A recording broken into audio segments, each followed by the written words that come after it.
ಸಿದ್ದರಾಮಯ್ಯನವರ ಕ್ಷಮೆ ಕೇಳಿದ ಶಾಸಕ ಅರವಿಂದ್ ಬೆಲ್ಲದ್. ಸುದ್ದಿಗೋಷ್ಠಿಯಲ್ಲಿ ಸಿಎಂ ಕುರಿತು ಶಾಸಕ ಅರವಿಂದ್ ಬೆಲ್ಲದ್ ಒಂದು ಹೇಳಿಕೆಯನ್ನ ಕೊಟ್ಟಿರ್ತಾರೆ. ಜಿಂದಾಲ್ಗೆ ಕಡಿಮೆ ದರದಲ್ಲಿ ಭೂಮಿ ನೀಡಿದ ವಿಚಾರಕ್ಕೆ ಸಂಬಂಧಪಟ್ಟಂತೆ ಸಿದ್ದರಾಮಯ್ಯ ಅಪ್ಪನ ಮನೆ ಆಸ್ತಿನ ಅಂತ ಬೆಲ್ಲದ್ ಹೇಳಿರ್ತಾರೆ. ಈಗ ಇದೇ ವಿಚಾರಕ್ಕೆ ಸಂಬಂಧಪಟ್ಟಂತೆ ಸಿಎಂರ ಕ್ಷಮೆಯನ್ನ ಕೋರಿದ ಶಾಸಕ ಅರವಿಂದ್ ಬೆಲ್ಲದ್ ಈ ಪದ ಬಳಕೆ ನನಗೆ ಶೋಭೆ ತರೋದಿಲ್ಲ. ಈ ಪತ್ರದ ಮುಖಾಂತರ ನಾನು ಕ್ಷಮೆ ಯಾಚಿಸ್ತಾ ಇದ್ದೇನೆ ಅಂತ ಸಿಎಂಗೆ ಪತ್ರವನ್ನ ಬರೆದು ಶಾಸಕ ಅರವಿಂದ್ ಬೆಲ್ಲದ್ ಕ್ಷಮೆಯನ್ನ ಯಾಚಿಸಿದ್ದಾರೆ. ಸಿದ್ದರಾಮಯ್ಯ ಅಪ್ಪನ ಮನೆ ಆಸ್ತಿನ ಅಂತ ಪದ ಬಳಕೆ ಮಾಡಿದ್ದಂತಹ ಬೆಲ್ಲದ್ ಈಗ ಈ ಪದ ಬಳಕೆ ನನಗೆ ಶೋಭೆ ತರೋದಿಲ್ಲ. ಈ ಪತ್ರದ ಮುಖಾಂತರ ನಾನು ಅವರಲ್ಲಿ ಕ್ಷಮೆ ಯಾಚಿಸ್ತೇನೆ ಅಂತ ಸಿಎಂಗೆ ಪತ್ರವನ್ನ ಬರೆದು ಕ್ಷಮೆ ಯಾಚಿಸಿದ್ದಾರೆ. ಗಮನಿಸ್ತಾ ಇದ್ದೀರಾ, ಅದರ ಪತ್ರವನ್ನ ಕೂಡ ನಾವು ನಿಮಗೆ ತೋರಿಸ್ತಾ ಇದ್ದೀವಿ. ವಿಧಾನಸಭೆಯ ವಿಪಕ್ಷ ಉಪನಾಯಕರಾಗಿರುವ ಅರವಿಂದ್ ಬೆಲ್ಲದ್ ಸಿಎಂ ಸಿದ್ದರಾಮಯ್ಯನವರಿಗೆ ಪತ್ರವನ್ನ ಬರೆಯೋ ಮುಖಾಂತರ ಕ್ಷಮೆಯನ್ನ ಯಾಚಿಸಿದ್ದಾರೆ.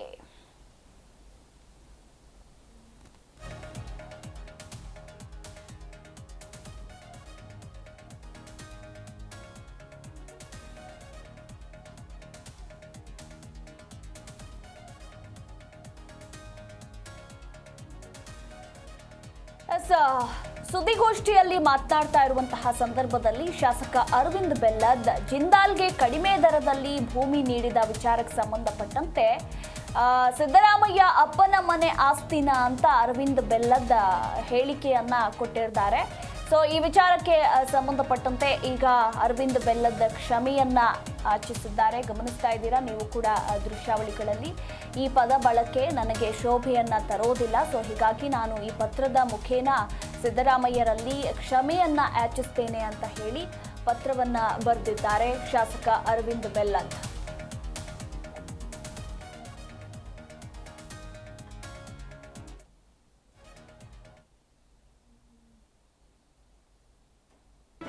ಜಿ ಕನ್ನಡ ನ್ಯೂಸ್ ಈಗ ನಿಮ್ಮ ಮನೆಯಲ್ಲೇ ನೋಡಿ.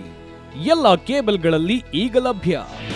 ನಿಮ್ಮ ನೆಚ್ಚಿನ ಜಿ ಕನ್ನಡ ನ್ಯೂಸ್ ಈಗ ಸನ್ ಡೈರೆಕ್ಟ್ ನಲ್ಲಿ number 292, Tata play number 1664, Jio TV number 1334, NXT digital number 30, in cable number 30, city networks 51, U digital number 162, GTPL number 17, Rockline telecommunications number 42, Shri Basaveshwara cable number 168, rural cable network 60, Vinayaka digital 57, Abhishek cable 821, city channel 53, Siddeshwara cable network 57, V4 digital Infotech 628, Surya digital networks 53, Gajanan digital number 836, Malnad Infotech private limited number 56, Metrocast number 830, Victory digital number 167ರಲ್ಲಿ ನೋಡಿ ಆನಂದಿಸಿ.